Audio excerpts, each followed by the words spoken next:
You know, a lot of times, when people offend us, we forgive them, because Jesus commands us to forgive them.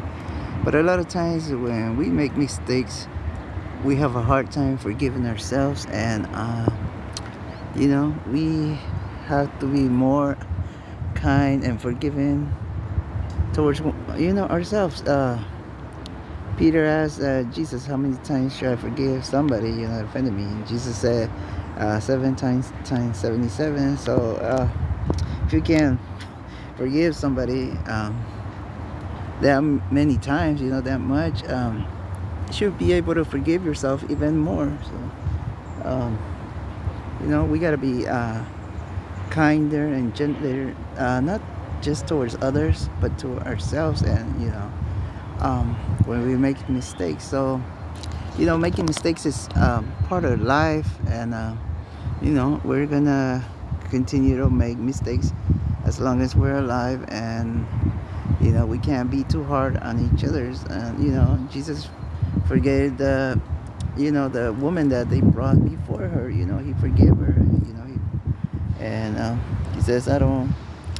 Nobody condemns you, neither do I. But the Bible doesn't say what happens next. We gotta be realistic. He told her not to go and sin no more. But do you really think that she, all of a sudden, was able to stop sinning, especially after having bad habits? No, probably took her whole lifetime before she finally, was able to change and stop sinning. So same thing as us. We're gonna keep making the same mistakes over and over, and instead of punishing ourselves and being hard on ourselves, let's just correct ourselves with and others with gentleness and love, the one that Jesus talks about. So I use Jesus a lot, for reference, because I believe that you know believe in what he says and all that he stands for. Kindness, love, and forgiveness. So I use examples of the Bible, whether, not everybody may agree with me, as a psychologist major, and